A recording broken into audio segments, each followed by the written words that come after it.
The first time I shifted, I was alone. No pack, no ceremony, no one holding my hand. Just me behind the old oak trees at the edge of pack grounds, shaking so hard my teeth clicked together, while every bone in my body broke and rebuilt itself in under 2 minutes. It hurt. It hurt more than anything I have ever felt in my life. And then it was over, and I was kneeling in the dirt in human form again, gasping, staring at my hands like I had never seen them before. I shifted. After 19 years of nothing, of being the girl everyone pitied and some people laughed at, of swallowing the shame of still being fully human while 13-year-olds in my pack ran under the moon. After all of that, I finally shifted. My Wolf's name came to me the way breathing does. Ember, small and quiet and warm, curled somewhere behind my ribs like she had always been there, waiting for me to notice her. I sat in the dirt and I cried, not sad tears, the other kind. Then I thought of Caleb, and I started running. The pack bonding ceremony happens once a year. Every wolf in the territory gathers, the alpha speaks the blessing, and the mated pairs reaffirm their bonds under open sky. It is also the night when new adults present themselves to the pack officially.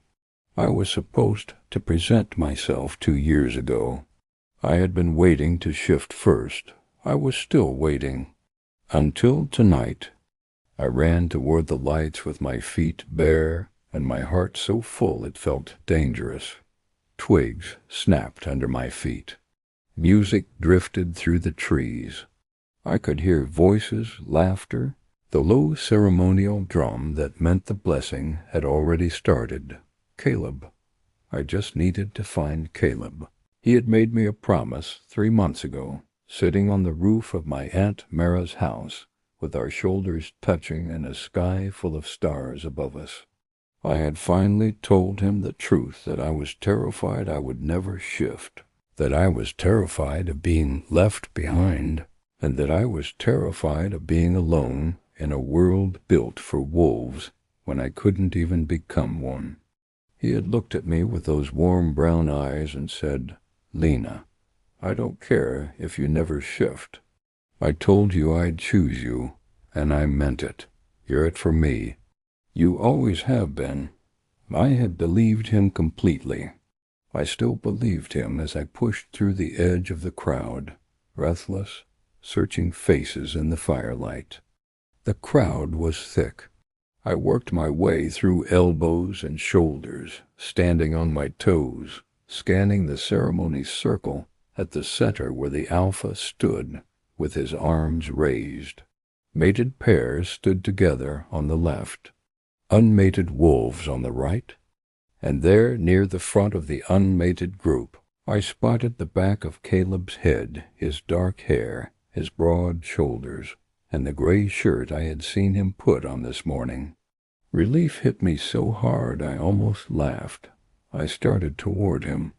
The crowd shifted, and I got my first clear view of the ceremony circle. Caleb was not standing in the unmated group.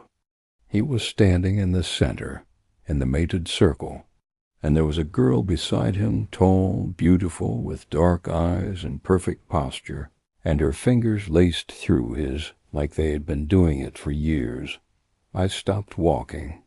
My brain tried to make sense of what I was seeing and couldn't. Who is she? That was my first thought. Logical. Reasonable. Maybe I was misreading the position. Maybe they were just standing close. Maybe Caleb turned his head and saw me. I watched his face in the moment he registered that I was there. I watched him take in my bare feet, my dirt-covered knees, my tear-streaked face, the wild look in my eyes that probably said I just did for the first time, and I ran here to find you. His expression didn't change.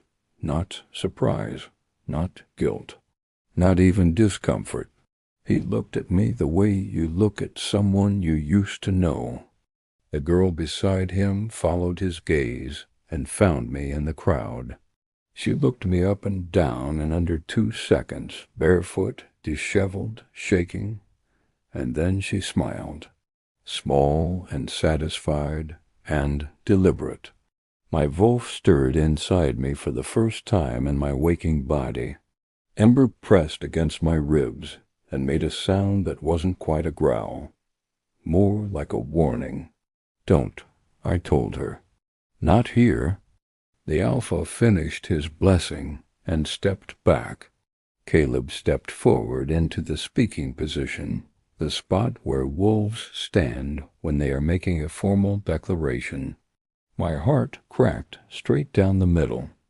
No, I thought it so hard it felt like speaking. No, he wouldn't. Not here. Not like this. Not in front of everyone. Caleb raised his voice above the crowd. The ceremony drum went silent. Every wolf within 50 feet turned to look. And Caleb Whitmore, my best friend since I was 9 years old, the boy who sat on a rooftop 3 months ago and promised he would always choose me, opened his mouth and began speaking the words of formal pack rejection. My name, his name, the sacred refusal that could not be taken back once it was finished. Old words older than the pack itself, each one landing on my chest like something physical. The crowd was completely silent. Ember screamed inside me. I stood there in the dirt with my bare feet and my broken heart, and I did not make a sound because I absolutely would not let them see me fall apart. Caleb kept talking, and somewhere at the very back of the crowd, something changed. The air shifted. The wolves nearest the tree line went still in a way that had nothing to do with the ceremony. Heads turned. Someone near me inhaled sharply. I didn't look. I kept my eyes on Caleb's face. I was going to make him look at me while he finished. He was going to have to do this while I was watching.